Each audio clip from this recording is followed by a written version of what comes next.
Okay, now ഇതിന്റെ educational implications എന്തൊക്കെയാണെന്ന് നോക്കാം. Thurston's theory explains that people possesses different types of mental abilities. അതായത് എന്താണ്, എല്ലാവർക്കും മെന്റൽ എബിലിറ്റി ഉള്ളത് എന്താണ്, ഡിഫറെന്റ് ലെവൽസിലാണ്.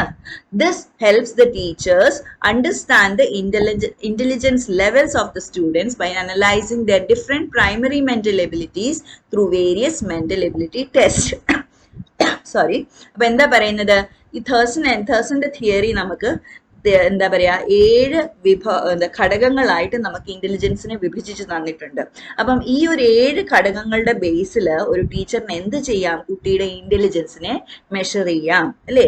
ചില കുട്ടികൾ ന്യൂമറിക്കലി വളരെ ഫാസ്റ്റ് ആയിരിക്കും, ചിലരുടെ ആർട്ടിസ്റ്റിക് കഴിവ് ഭയങ്കര നല്ലതായിരിക്കും, ചിലരുടെ വേർഡ് പവർ ഭയങ്കര സോളിഡ് ആയിരിക്കും. അപ്പം അങ്ങനെ നമുക്ക് എന്ത് ചെയ്യാം, ഓരോ കുഞ്ഞിനെയും അനലൈസ് ചെയ്യാൻ ഈ തേഴ്സന്റെ തിയറി കൊണ്ട് പറ്റും. As stated by Thurstone, each primary mental ability is independent of the other and people have different degrees of these abilities in them. അതായത് പറയുന്നത് എന്താണ്, ഓരോരുത്തർക്കും ഉള്ള കഴിവ് ഡിഫറെന്റ് ആയിരിക്കും എന്നാണ് പറയുന്നത് അല്ലെ. ഒരാൾക്ക് വായിക്കാനുള്ള കഴിവ് അല്ലെങ്കിൽ മനസ്സിലാക്കാനുള്ള കഴിവ് കൂടാണെങ്കിൽ മറ്റൊരാൾക്ക് മാത്തമാറ്റിക്കൽ എബിലിറ്റി ആയിരിക്കും കൂടുതൽ.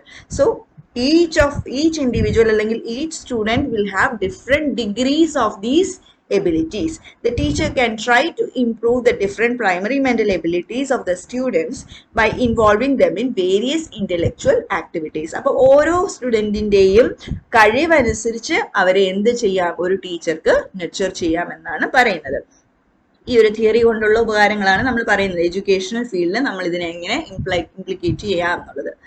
When a student is doing any specific task, single or multiple abilities out of the primary mental abilities stated by Thurston are involved. One mental ability could play a more important role in a particular task than the other. So schools or teachers can use the primary mental ability test constructed by Thurston to select the students in different tasks or vocations according to the supreme mental ability present in the student. അപ്പം നമുക്ക് ഇവിടെ പറയുന്നത് എന്താണ്, ഇപ്പം നമ്മൾ പറഞ്ഞു ഓരോ കുട്ടിക്കും ഈ 7 ഘടകങ്ങളും പല അളവിലായിരിക്കും ഉണ്ടായിരിക്കുന്നത്. അപ്പൊ നമ്മളിപ്പം ഒരു ടീച്ചർ ഒരു ക്വിസ് മത്സരത്തിന് വിടുകയാണെങ്കിൽ നമ്മൾ ആരെയായിരിക്കും വിടുന്നത്, ഈ അസോസിയേറ്റീവ് മെമ്മറി അല്ലെങ്കിൽ verbal power, verbal ability, verbal comprehension നന്നായിട്ടുള്ള കുട്ടികളെയായിരിക്കും ആ ഒരു ക്വിസ് മത്സരത്തിന് പങ്കെടുപ്പിക്കുന്നത്. എന്നാൽ ഒരു ആർട്ടിസ്റ്റിക് എന്താ പറയാ കോമ്പറ്റീഷൻ ആണ്, അല്ലെങ്കിൽ ഒരു എന്താ പറയാ ക്രിയാത്മകമായ ഒരു പരിപാടിക്കാണ് പങ്കെടുപ്പിക്കുന്നതെങ്കിൽ അല്ലെങ്കിൽ അങ്ങനെ ഒരു പ്രൊജക്റ്റാണ് കൊടുക്കുന്നതെങ്കിൽ ആരെ അതിന് നമുക്ക് ഹെഡാക്കാം, നമ്മുടെ എന്താ പറയാ സ്പേഷ്യൽ എബിലിറ്റി ഉള്ളത്, അതായത് ചിന്തിക്കാനും ആലോചിക്കാനും നമ്മൾ എന്താ പറയാ കാണാത്തതിനെ പോലും നമുക്ക് എന്ത് ചെയ്യാം, മനസ്സിൽ കാണാൻ കഴിവുള്ള കുട്ടികൾ അല്ലേ.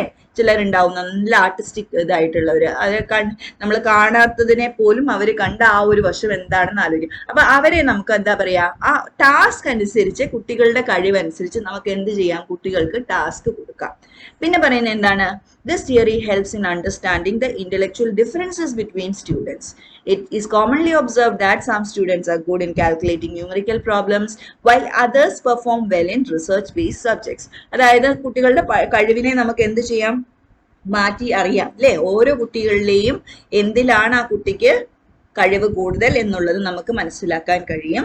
It is because they have A higher factor of one mental ability than the other. So എല്ലാവർക്കും എന്താണ്, ഒരു 1-2 മെന്റൽ എബിലിറ്റി ഫാക്ടേഴ്സ് എന്താണ് ബാക്കി ഫാക്ടേഴ്സിനേക്കാളും മുന്നേ നിൽക്കും. ചിലർ മാത്സിൽ വളരെ നല്ലതായിരിക്കും, ചിലരെന്താണ് ഇംഗ്ലീഷിലും കോംപ്രിഹെൻഷനിലും ആയിരിക്കും നല്ലത്.